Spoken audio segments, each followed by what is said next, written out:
Selamat siang semua. Kami dari kelompok 3, kelompok 2 akan membahas tentang tablet molekuler, yaitu tablet Everfence. Sebelumnya perkenalkan dari kelompok kami, yaitu Adelia, Yasinta Adisti, saya sendiri, Irfan Saputra, Sylvia Diratun, Yasinta Kansa, Putri Najah Fadila, Indah Trira. Kami mengambil jurnal dari penulis Yen Puspita Tanjung, Intan Puspita, program studi Diploma 3 Farmasi Domisili Bandung yang berjudul Formulasi dan Evaluasi Fisik Tablet Everfence Esra Mengkudu tahun 2019 yang dipublikasikan di Jurnal Farmaka Volume 7 nomor 1 Akademi Farmasi Domisili Bandung. Kita masuk ke latar belakang. Tanaman mengkudu ini merupakan tanaman tropis yang digunakan sebagai makanan dan pengobatan herbal. Mengkudu ini dikenal luas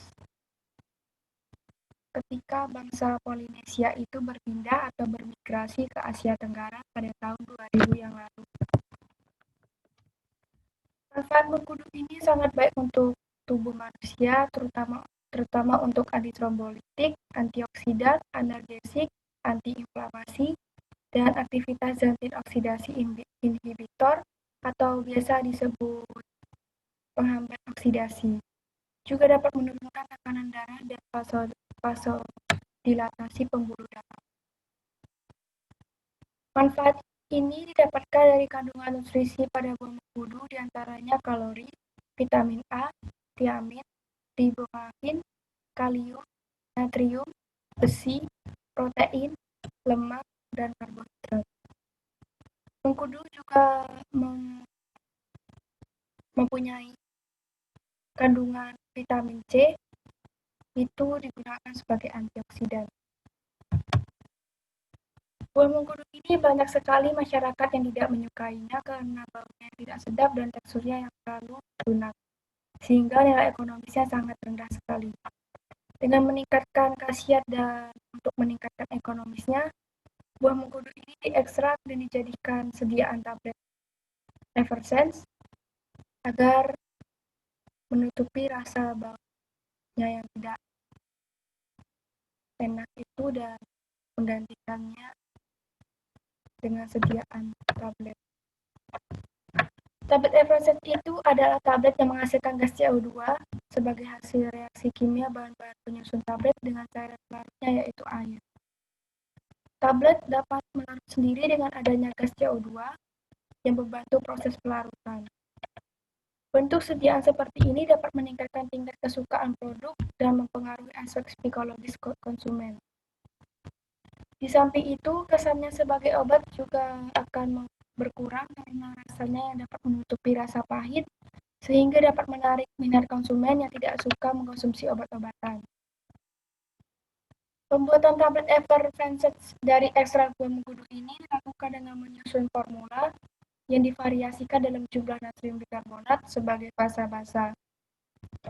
Formula yang dihasilkan diharapkan dapat digunakan sebagai cara alternatif dalam mengkonsumsi mengkudu. Kita masuk ke alat dan bahan. Alat yang digunakan adalah Ayaka 14 mesh, digunakan untuk mendapatkan granul dengan ukuran yang homogen, oven untuk mengeringkan granul yang sudah dicetak, Hopper itu untuk menyimpan granul dan mengalirkan granul untuk dikempal, Die itu untuk tempat granul yang akan dicetak, dan untuk menentukan ukuran dan bentuk tablet. Patch atas alat untuk menggempal granul yang telah berada di Die. Patch bawah adalah alat untuk mengeluarkan tablet yang telah dicetak. Timbangan untuk menimbang granul, lemari pengaring untuk mengeringkan pada suhu tinggi. Cara uji, ini mengetahui granul yang jatuh dari sifat alir dan diukur tinggi, kerucut, dan terbentuk dan panjang dari granul kemudian diukur sudut diamnya. Bahan yang digunakan adalah PVP kering, bahan pengikat, etanol 95% itu sebagai pelarut, magnesium stearat itu sebagai zat pelicin, serbuk mengkudu itu laktosa itu sebagai bahan pengisi, asam sitrat itu penambah rasa asam, asam tartar itu meningkatkan sifat alil granul, Na bikarbonat, dan Mg stearat sebagai pelincir dan aspartam. Kita ke metode. Ekstrak digranulasi terlebih dahulu dengan laktosa. Granul yang dihasilkan disebut granul ekstrak. Jadi nanti itu ekstrak mengkudunya itu digranulasi lalu mendapatkan hasil granul yang disebut dengan granul ekstrak. Granul ekstrak ini dibagi menjadi granul asam dan granul basa. Untuk granul asam sendiri dibuat dengan mencampurkan granul ekstrak, asam sitrat, asam tartar, dan sebagian PVP. Sedangkan granul basa dibuat dengan mencampurkan natrium bikarbonat dengan sisa PVP tadi. Lalu yang ketiga, pembuatan granul effervescens ini dilakukan di tempat dengan suhu ruangan dan kelembapan udara terjaga. PVP ditambahkan dalam bentuk kering, lalu dibasahi dengan etanol 95% tetes demi tetes. Lalu yang kelima, massa yang akan digranulasi kemudian diayak dengan ayakan 14 mesh supaya mendapatkan granulasi dengan ukuran yang homogen. Lalu yang keenam, granul kemudian dikeringkan dengan oven pada suhu 40-60 derajat Celcius. Setelah kering, granul kemudian ditambahkan magnesium stearat, selanjutnya diuji sifat fisiknya. Kemudian granul dikempang untuk membentuk sediaan tablet effervescens. Ruangan pengempaan tablet dikondisikan selama 30 menit dengan mengatur suhu ruangan di bawah suhu 25 derajat Celcius. Dan kelembapan ruangan harus terjaga. Ini ya, pembuatan granul effervescens dilakukan di tempat dengan suhu ruangan kelembapan udara terjaga. Itu harus ya karena serbuk effervescens ini bentuknya higrofosfat banget. Tablet dibuat dengan mengalirkan sejumlah massa granul dari hopper ke lubang die dengan ukuran tertentu.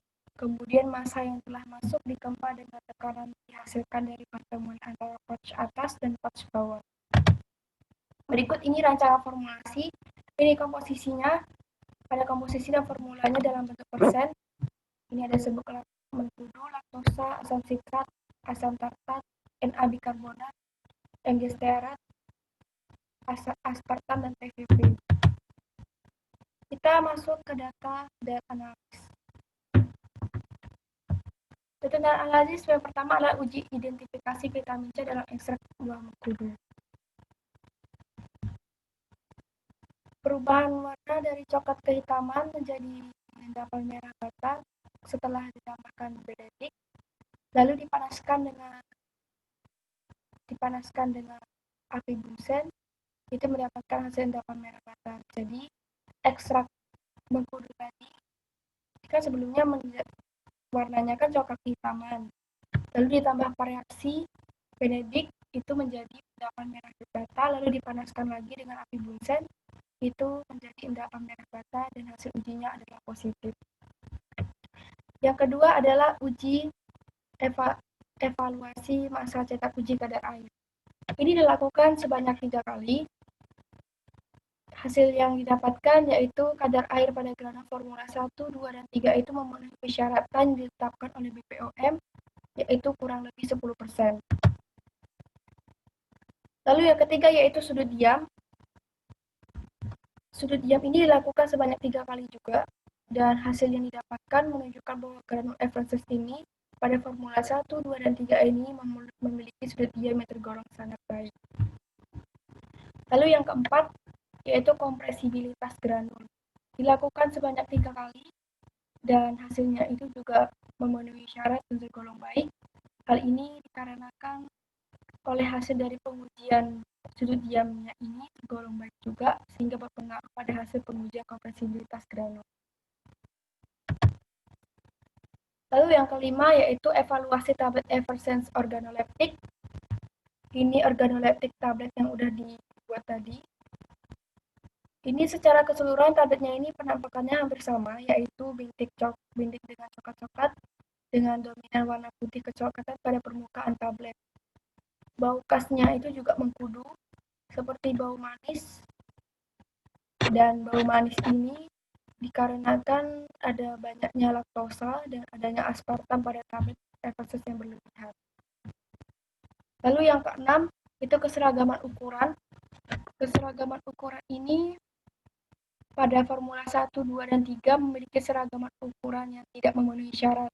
Karena hasil rerataan diameter tablet Eversense ini melebihi rentang maksimal persyaratan menurut Farmakope Indonesia yang kelima, yaitu sebesar 3 kali ukuran tebal tablet. Hasil pengujian menunjukkan bahwa peningkatan kadar natrium bikarbonat tidak berpengaruh terhadap keseragaman ukuran tablet. Lalu kita yang ketujuh, keseragaman bobot. Hasil dari keseragaman bobot ini, pada Formula 1 terdapat 4 bobot yang berada di bawah atas minimum penyimpangan bobot, dan juga terdapat 4 bobot tablet yang melebihi batas maksimum penyimpangan bobot. Pada Formula 2 dan 3 ini, seluruh bobot tablet masih berada di kisaran bobot yang diperbolehkan, baik kolom A maupun kolom B. Lalu kita kekerasan tablet, ini dilakukan sebanyak 3 kali juga. Dari hasilnya, di atas menunjukkan bahwa range kekerasan tablet Eversense berkisar 3,70 sampai 4,95 kg. Jadi, ini sebenarnya grafiknya ya, tapi kayaknya nggak bisa kelihatan. Lalu kita yang ke-9, friabilitas tablet Eversense. Berdasarkan hasil uji ini, dapat dilihat bahwa keregasan tablet Formula 1, 2, dan 3 tidak memenuhi syarat karena lebih dari 1%. Jadi menurut Voigt dalam Kalidah ya. Dari hasil pengujian didapatkan bahwa nilai keregasan tablet tidak dipengaruhi oleh peningkatan kadar natrium bikarbonat. Lalu yang ke-10, nilai pH. Nilai pH ini memenuhi syarat semua, yaitu 5,00, 5,67, dan 6,00. Jadi ini diketahui bahwa peningkatan kadar natrium bikarbonat berpengaruh terhadap peningkatan nilai pH. Ini sangat terpengaruh banget ya oleh kadar natrium bikarbonat. Kalau yang ini tadi, yang uji friabilitas ini tidak terpengaruhi oleh peningkatan kadar natrium bikarbonat. Lalu kita yang terakhir adalah hasil uji waktu larut. Waktu larut yang tercepat pada tabel ini pada Formula 1 yaitu 4 menit 10 detik, dan waktu larut paling lambat terdapat pada Formula tablet yang ketiga sebesar 5 menit 33 detik. Maka dapat diketahui bahwa larut variasi Formula Eversense 1 dan 2 tergolong baik, sementara waktu larut variasi Formula Eversense 3 telah melebihi batas maksimum waktu larut pada tablet Eversense yang ditetapkan BPOM, yaitu kurang lebih 5 menit. Pembahasan. Ekstrak buah mengkudu terdapat vitamin C, diketahui dengan adanya perubahan warna dari kecoklat kehitaman menjadi merah bata, dan terdapat endapan pada sampel setelah ditetesi benedik, kemudian dipanaskan untuk melihat pengaruh konsentrasi basa terhadap kecepatan melarut dan pH tablet Eversense, serta mengetahui konsentrasi yang paling baik. Hasil pengujian sudut diam menunjukkan bahwa peningkatan kadar natrium bikarbonat berpengaruh terhadap peningkatan derajat sudut diam. Hal ini dapat dikarenakan oleh kandungan fase basa yang memiliki granul lebih lembut dibandingkan granul asam. Selain itu, kandungan air yang lebih besar dapat menyebabkan gaya kohesi yang lebih besar pula. Kompresibilitas granul yang baik menunjukkan bahwa ukuran dan tablet partikel seragam sehingga akan memudahkan dalam pencetakan dan menghasilkan tablet Eversense buah mengkudu yang kompak pada saat tablet dicetak. Hasil pengujian statistis menunjukkan bahwa peningkatan kadar natrium bikarbonat tidak berpengaruh terhadap peningkatan kompresibilitas granul. Berdasarkan hasil perhitungan pada lampiran yang tadi itu, yang formula keseragaman bobot itu, Formula 1 terdapat 4 bobot yang berada di bawah batas minimum penyimpangan bobot, yaitu 424,67, 413, 402,33, dan 439,67 mg. Selain itu, terdapat pula 4 bobot tablet yang melebihi batas maksimum penyimpangan bobot, yaitu 550, 572, 578, dan 598 mg. Berdasarkan hasil pengujian menunjukkan bahwa perbedaan kekerasan tablet tidak terpengaruhi oleh peningkatan kadar natrium bikarbonat, namun dipengaruhi oleh tekanan saat pencetakan tablet. Di samping itu, perbedaan nilai kekerasan tablet dapat juga disebabkan oleh sifat dari massa cetak variasi formula Effingham yang higroskopis dan menyebabkan tablet menjadi mudah retak. Dari hasil pengujian didapatkan bahwa nilai keregasan tablet tidak terpengaruhi oleh peningkatan kadar natrium bikarbonat.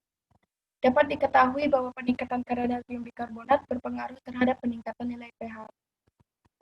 Hal ini dikarenakan kadar natrium bikarbonat yang merupakan basa terus meningkat dan tidak disertai dengan peningkatan kadar asam, sehingga nilai pH pada tablet akan terus meningkat seiring dengan bertambahnya kadar basa pada tablet. Sekian dari kelompok kami, mohon maaf jika ada salah kata, jika ada yang kurang jelas atau yang ingin ditanyakan bisa langsung ke GCR. Atas perhatiannya kami ucapkan terima kasih.